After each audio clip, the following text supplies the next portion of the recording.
इसको सभी चाहते हैं, पापी भी पुत्र धन की इच्छा करती है। अगर तुम्हारे पास धन अधिक है तो भूखे मनुष्यों को भोजन करवाओ, प्याऊ लगवाओ, ब्राह्मणों को दान दो, धर्मशाला बनवाओ, कुआं तालाब बावड़ी बाग बगीचों आदि का निर्माण कराओ, निर्धन मनुष्यों की कुंवारी कन्याओं का विवाह करो और अनेकों यज्ञ आदि धर्म करो। इस प्रकार कर्मों से आपके कुल का और आपका नाम परलोक में सार्थक होगा और स्वर्ग की प्राप्ति होगी।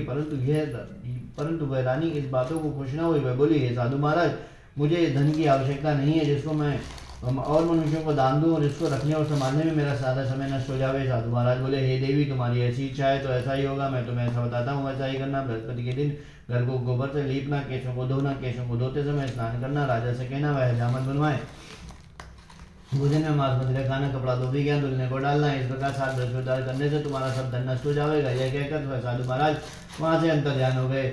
रानी ने साधु के कहने के अनुसार वैसा ही किया। 3 बृहस्पतिवार ही बीते थे कि उनका समस्त धन संपत्ति नष्ट हो गई और भोजन के लिए भी हर समय परिवार तरसने लगा तथा सांसारिक भोगों से दुखी रहकर वह सब राजा और रानी तब राजा ने रानी से कहने लगे, हे रानी, तुम यहाँ पर रहो, मैं दूसरे देश को जाऊंगा, क्योंकि यहाँ पर मुझे सभी मनुष्य जानते हैं, इसलिए कोई ऐसा कार्य नहीं कर सकता थे। देश चोरी परदेश भीख मांगने के बराबर है। ऐसा कहकर राजा परदेश चले गए। वहां जंगल में जाते हुए लकड़ी काट कर लाते, शहर में बेचते, इस तरह जीवन व्यतीत करने लगे। इधर राजा के बिना रानी और दासी दुखी होकर रहने लगी। किसी दिन भोजन मिलता, किसी दिन जल पी कर ही रहना पड़ता। एक समय की बात है, रानी और दासी 7 दिन बिना भोजन को व्यतीत हो गए तो रानी को ने दासी से कहा, हे दासी, पास ही में नगर में मेरी बहन रहती है, वह बड़ी धनवान है, उसके पास जाओ और वहां से 5 से बेजल मांग कर लिया, जिससे कुछ समय के लिए गुजर हो जाएगा। इस प्रकार रानी की आज्ञा पाकर दासी रानी की बहन के यहाँ गई तो रानी की बहन उस समय पूजन कर रही थी, क्योंकि उस रोज बृहस्पतिवार का दिन था। तब दासी ने रानी की बहन को देखकर उससे बोली, हे रानी, मुझे तुम्हारी बहन ने भेजा, मुझे 5 से भेजा। तो इस प्रकार दासी ने अनेक बार कहा, परंतु रानी ने उत्तर नहीं दिया, क्योंकि वह उस समय बृहस्पतिवार की व्रत कथा सुन रही थी। इस प्रकार जब दासी को किसी प्रकार का उत्तर नहीं मिला तो बहुत दुखी हुई और क्रोधवश लौट कर अपने गाँव को आ गए और आकर रानी के पास आकर बोली, हे रानी, आपकी बहन बहुत ही धनी है, इसलिए वह बहुत छोटे लोगों की बात पर ध्यान भी नहीं देती है, क्योंकि मैंने उससे कई बार कहा, उसने कोई उत्तर नहीं दिया, मैं वापस चली आई। रानी बोली, हे दासी, इसमें किसी का कोई दोष नहीं। जब बुरे दिन आते हैं तब कोई सहारा नहीं देता है, चबले का पत्ता विपत्ति में ही लगता है, जो ईश्वर की इच्छा होगी वही होगा, यह सब हमारे भाग्य का दोष है। उधर उस रानी की बहन ने सोचा कि मेरी बहन की दासी आई थी, परंतु मैं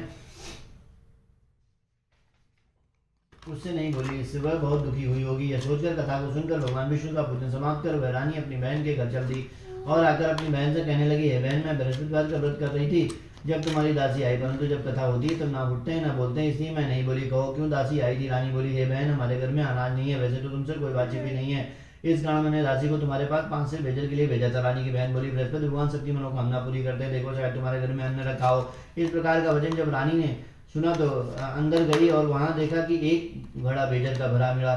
तब रानी और बाली बहुत खुश हुए। दासी कहने लगी, हे रानी, वैसे तो हमको भोजन नहीं मिलता है तो रोज ही व्रत करते हैं, अगर इनसे व्रत की विधि एवं कथा पूछ ली जावे तो और भी अच्छा होगा। तब रानी ने अपनी बहन से पूछा, हे बहन, बृहस्पतिवार के व्रत के क्या नियम है? तब रानी की बहन ने बताया कि बृहस्पतिवार के व्रत के दिन चने की दाल एवं मुनक्के से भगवान विष्णु के केले के जड़ में पूजन करे तथा दीपक जलावे, पीला भोजन करे तथा कथा सुने। इस प्रकार करने से गुरु बृहस्पतिवार प्रसन्न होंगे, अन्न पुत्र धन देंगे, मनोकामना पूरी करेंगे। इस प्रकार रानी और दासी दोनों ने निश्चय किया बृहस्पति भगवान का पूजन जरूर करेंगे। 7 रोज बाद जब बृहस्पतिवार आया तब उन्होंने व्रत रखा। गुड़साल में चने की दाल एवं गुड़ बीन लाई, उनकी दाल से केले की जड़ का पूजन किया और भगवान विष्णु का पूजन कर पीला भोजन कहाँ से आवे, दोनों को बड़ी दुखी हुई, परंतु उन्होंने व्रत किया था, इस कारण गुरु बृहस्पतिवार प्रसन्न हो गए। 2 थालों में सुंदर भोजन लेकर प्रकट हो गए। दासी को देखकर बोले, हे दासी, तुम्हारे और रानी के लिए दोनों भोजन कर लेना। दासी भोजन पाकर बड़ी प्रसन्न हुई, रानी से बोली, चलो रानी जी भोजन कर ले। रानी को इस विषय में कुछ पता नहीं था, इसलिए वह दासी से बोली, तू भोजन कर ले, तू व्रत में हंसी उड़ाती है। दासी बोली, नहीं, महात्मा एक भोजन दे गए हैं। रानी कहने लगी,